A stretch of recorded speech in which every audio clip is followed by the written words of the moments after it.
Nobody's ever done it. This is your doctorate. This is it. No one's done it. Rude. We can put them together. Anyway. Hey, how's it going, guys? This is If I Had an Opinion. I forgot my bell. Darn. It's in my office, but whatever. Oh, Gordon's going, but we're recording, so this is going to be weird. Makes a difference.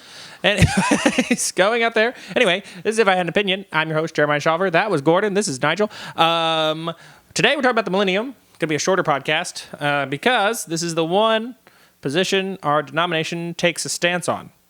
Mostly because of A.B. Simpson, the founder of the C&MA, and so because he took a stance, we take a stance. This is something we're discussing as a denomination in the future, opening it to kind of more, this is a second tier issue, so we can have people within our, hey, there we go.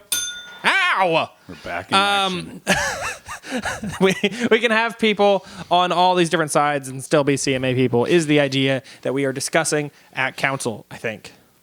Well, Hopefully. 2 out of the 3. I thought we were last time, so maybe not. Maybe we better be pushing it off until the Millennium happens, and then we'll find out if we were right or not. Right. And then that's what we're going to do. It's all of eschatology. So in our first section, eschatology. we're just going to talk about Pre-Millennialism, which is the stance that our denomination takes. So it's the stance that our church teaches. And even though we would all see this as a second-tier issue in our denomination, it is seen as a denominational distinctive that we are premillennial.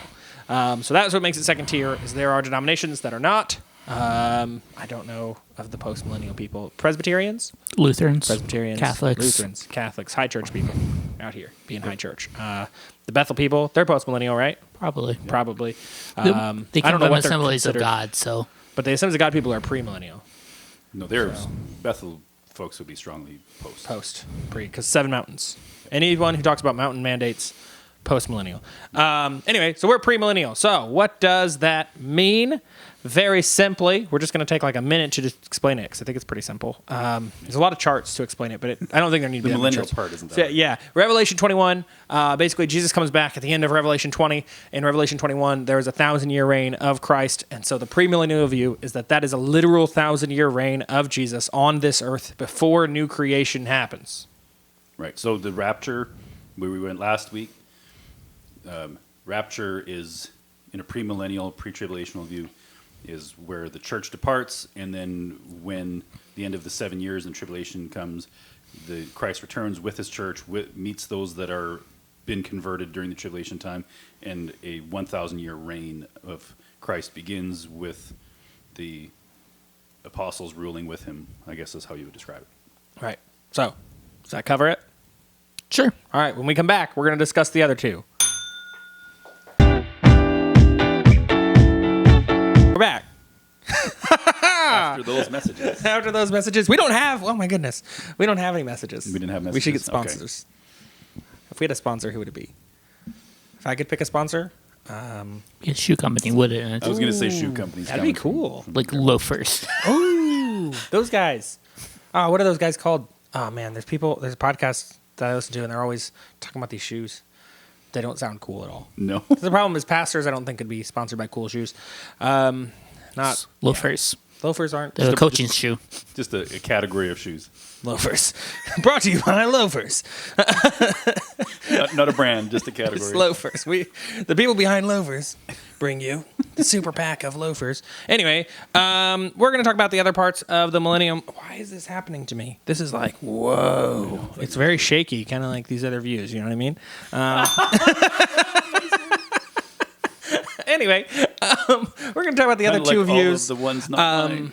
We'll start with the amillennial view, maybe? Or should we start with post-millennial view?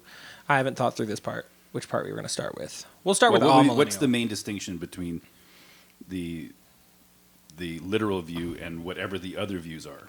What separates them? So the other views are that it is either it is in an amillennial view. There is no actual millennium. In its strictest sense. Like And there's not 1,000 years. So typically how that looks is that the new creation and the millennium are describing the same thing. And so when Jesus comes back, new creation happens and Jesus reigns. And typically the argument for that is Isaiah 65, in which New Jerusalem and New creation are equated with each other. So that's Isaiah 65. So basically it is the place where it says an infant will a person will live to 100 years and still be thought young and all this stuff. But then it switches to new creation language, and it kind of goes back and forth. And so because it's apocalyptic language, the argument is that we can apply that to the last 2 chapters of Revelation. Jesus comes back, and we see the reigning of Jesus on the earth. And then in the next chapter, new creation happens. And so it is both of those are describing this same event, much like the rest of Revelation, describing the same events multiple times. That pretty much cover Amillennialism? Yeah. Well, I think an important distinction is in the millennial conversation is whether or not this is heaven. Is this right? Is this the eternal kingdom?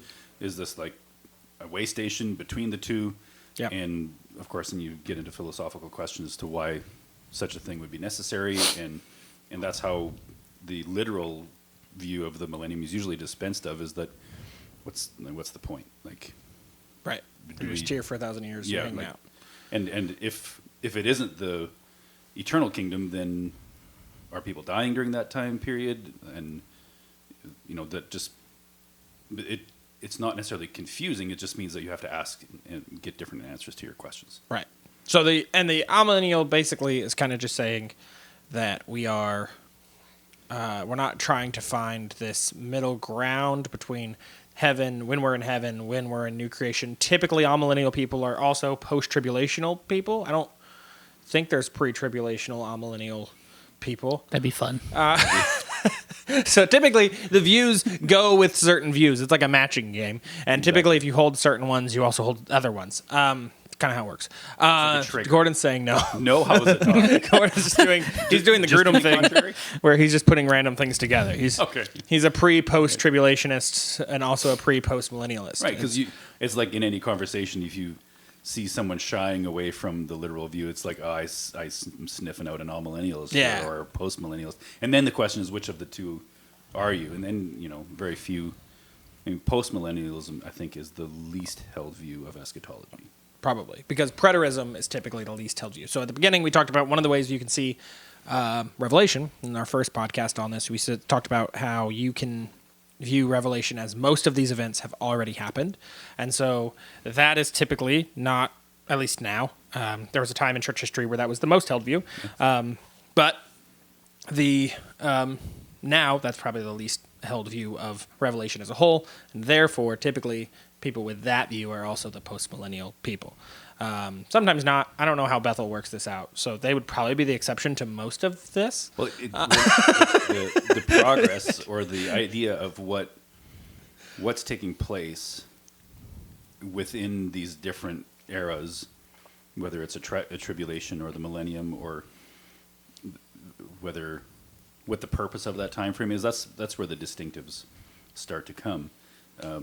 And I should say, just because post-millennialist is the least held view doesn't mean it's the wrong view. It just means that presently now, in church history, this is the exactly. Yeah.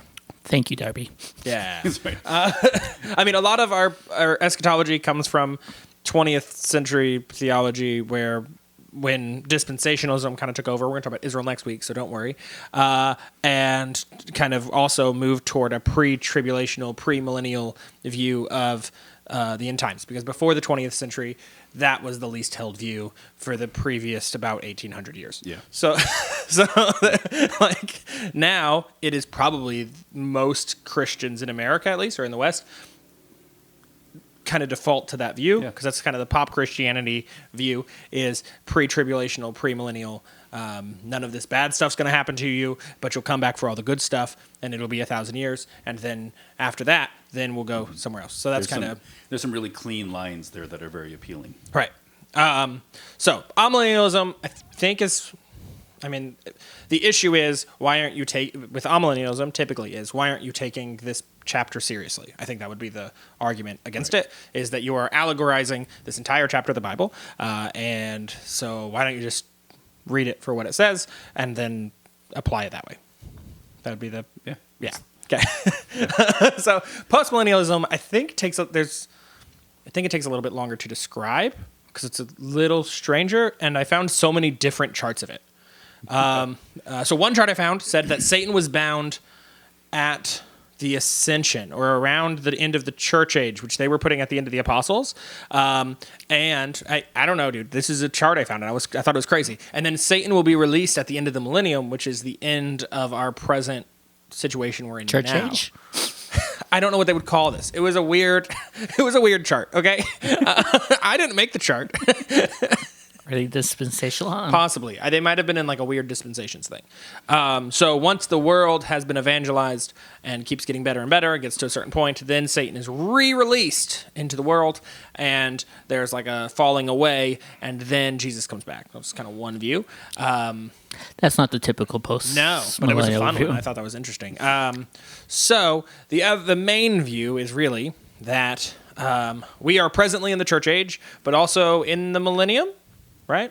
In a sense. So the post-millennialism has to do with when Jesus comes back, whether he will come back before a millennium or after a millennium. So amillennialism is just there's no millennium for him to come back in a certain time period around. Pre is it's going to happen after him. Post is it already happened or is happening. And so that's why typically the post-millennial view is the world is going to get better and better and be more and more Christianized. And then Jesus will come back.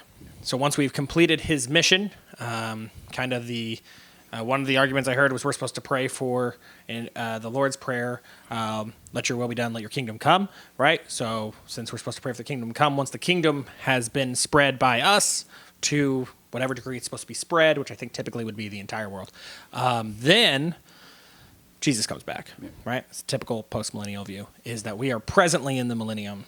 Jesus will return at the end of it, and then new creation will happen. So we are in Revelation 21. That's right. But Jesus returning, which happens in Revelation 20, is actually going to happen at the end of this. So it moves some timeline stuff because it's apocalyptic literature, and you're allowed to do that. So that's why all these views exist, is because the type of literature can be taken literally, or as I heard one post-millennial guy say, naturally is probably a better word, which I think probably does work better, how it was meant to be taken. And you can end up with three very different views of something that seems really simple. Is Jesus going to reign for 1,000 years, come back and reign for 1,000 years or not? Like that's the question. And then you end up with these three kind of wildly different interpretations of that.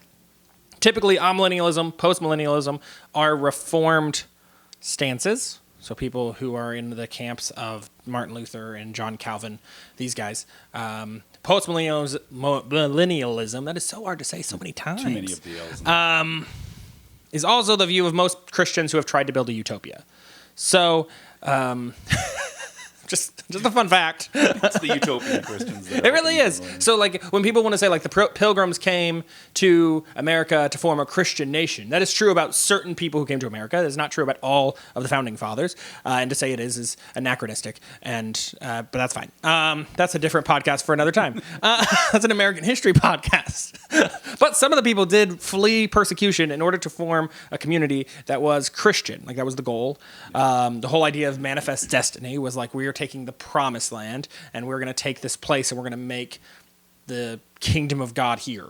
There were certain people who were part of the founding of America who believed that. Not all of them, but there were people within there. And looking at it from the perspective of, is this what they wanted to do to the world, or is that what they wanted? Is that the kind of world they were wanting to create? It's different to say, we're going to try and build a utopia in the sense of the sphere that we're a part of. We're going to build a commune, a compound, a state, whatever you want to call it, in which these are the governing rules, so that we are reflecting a Judeo-Christian ethic. We're being led and constrained by the moral law of God, that sort of thing. It's one thing to say that that's the intention that we want to set up for self-government. It's another thing to say this is what we want to impose on the world for the sake of its government. Like, it's a bit of a nuance, but I think that's important because we're looking at like manifest destiny, those kinds of concepts when it comes to millennialism, because are we looking at the church as saying, well, our desire, let's say, as the world was being developed and inhabited, is to impose the law of God on the natives that are living in that place. So we're looking at unreached people groups. There's still 7,000 unreached people groups. Is our agenda or our goal to impose the law of God in their life so that they are living morally the way that Israel was being governed? Or is it to bring them the gospel so that Christ would be in their hearts and thereby they will become moral agents in their culture? How you view the millennium actually does inform your approach to those things. And I think that's one of the nuances between a post-millennial view that's traditional and then what Bethel with the Seven Mountain Mandate would look at is the more traditional kind of mundane post-millennial view is we're going to live out our Christian life. We are going to try and uphold Christian standards. We're going to expect the government to rule by the law and the commandments of God, and we're going to hold them accountable to that. And as that takes place, the gospel will be preached to the ends of the world, and people will get saved, and thereby the kingdom of God will be made manifest. The Seven Mountain Mandate looks at it a little bit different. It's like we need to take over these particular spheres, and when we do that, we can thereby Christianize them more from a top-down perspective than an inside-out perspective, and Christ can't come back until we accomplish that. So, right.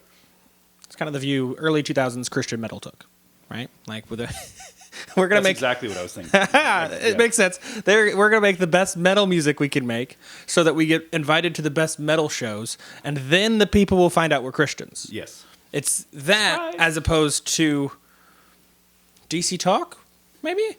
We're going to only sing songs mainly about Jesus so that they don't, even if we get invited to the best shows, they already know what they're getting and there's no like kind of behind the scenes. Typically Bethel makes worship music only, so it doesn't really work on the worship part. They kind of want to take over the music scene. Just for the record, the Seven Mandate thing didn't start Right, but with they're them. they're the best example of it. They're the one people know. I think is more why we could use them as an example. Youth for the Nations is where. I have no idea who that is. I've never even heard No, of that. not Youth for the We Nations. use the mission. YWAM. YWAM. There you go. There we go. YWAM, same thing. So any of those people, it's more like we're going to go do this thing really well in this community, and then once we have buy-in from that community, then we will kind of make it Christian, and then the other one is kind of the opposite approach. And not you could take either view, and I think either you could support biblically. I think sometimes in a post-millennial view, the lines have gotten blurred, especially when you look at, I would look at like founding of nations or even like Geneva with John Calvin, if we don't want to step on anyone's sacred cows. If we look at John Calvin's Geneva, Sacred cows in Christianity. That wouldn't be. but like some of the line got blurred, I think, from we're going to create this place where people are following God to we're going to create this nation, and it ends up going sideways pretty easily. Instead of we're going to make sure people know the gospel, then we're like, well, if you don't, then we're going to like, then there are people, and John Calvin said he was against this, but there were people there who were governing at the time who were like, okay, so if you don't believe the way we believe, now we burn you at the stake because we want to make sure everyone believes how we believe. And then that was their post-millennial view, is we will force you to believe what we believe. And You'll if you eventually don't, buy in 'cause you'll you think will it's buy good. in. So what are the issues with post-millennialism? That is the question. Where would be the do you mean? cracks? Oh, the cracks. So in amillennialism, the issue is typically that, so pre-millennialism, it's why is this necessary? Amillennialism, it is basically why are you not taking this verse seriously? So then, because each of these has kind of issues within it that you have to deal with if you're going to take one of these views. So what is the issue then with post-millennialism?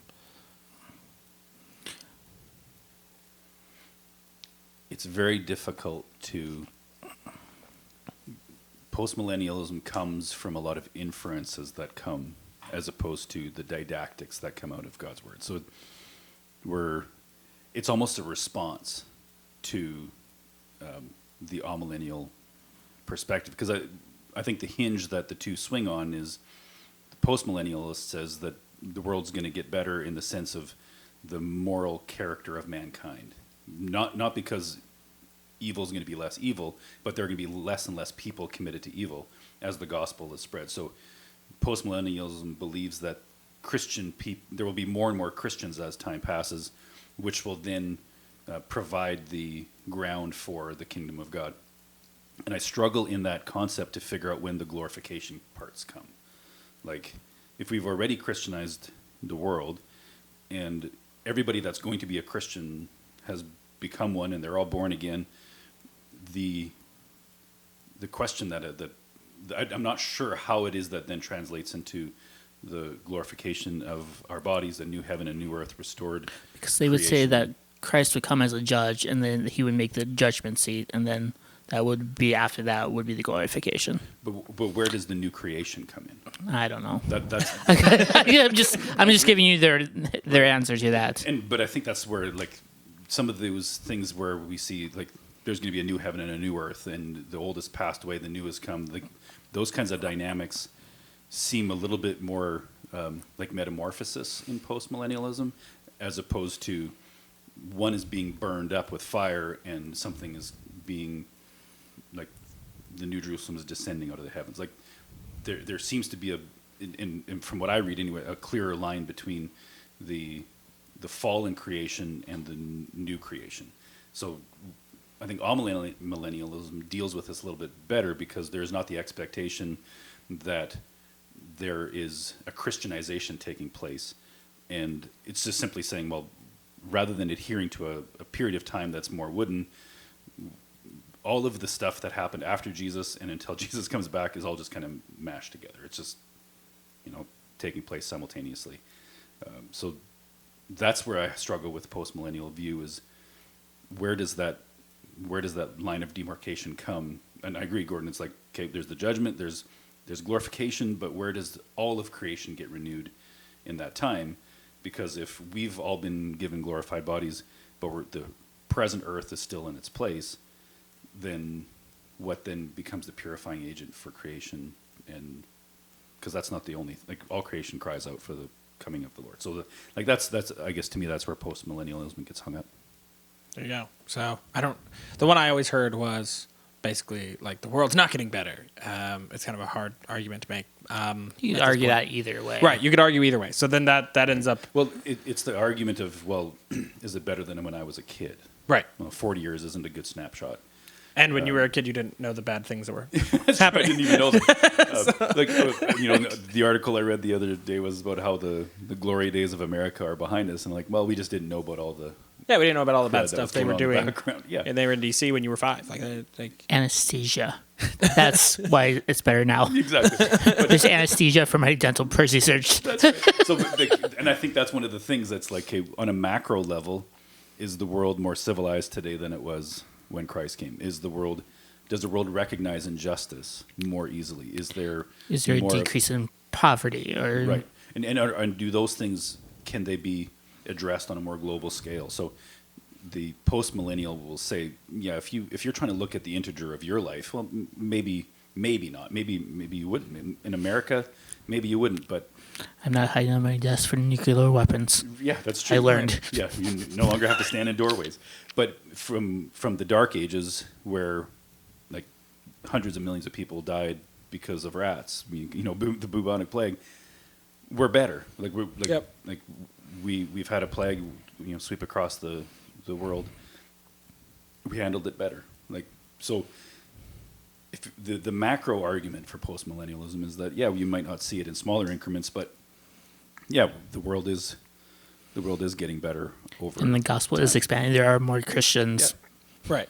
So there is that argument that way. I think how it works out, the mechanics of the end times prophecies actually being fulfilled at the end is where it actually gets hung up. But whenever I was growing up, the place people would always point to is, well, it's not getting better. Right. I was like, I don't know if that's true. Not a very good argument. Anecdotal shouldn't be the... Right. Just same thing with the premillennial argument to say well, it just doesn't make sense. Isn't actually a good eschatological argument for something not happening. And so... I think this is a good place to wrap up. I don't think we've covered them all. Hopefully, the C&MA will kind of move to opening this second tier issue up to being second tier. I think that's reasonable. I'll stand by it. I'm moving to vote for that now. The C&MA is going to open it up to amillennial and premillennial is what they're looking to do. So, but you can take any of these views, really. And still hold a biblical sense of Jesus' imminent return, Next week, our plan is we're going to talk about Israel and what's the deal with Israel. What's the deal Because with Israel? I've wanted to for a long time, and it's very exciting for me. And we don't have to take a specific stance on it, and so it's going to be super fun. Kind of like we did today. So until next time. No, I'm clearly pre-millennial. And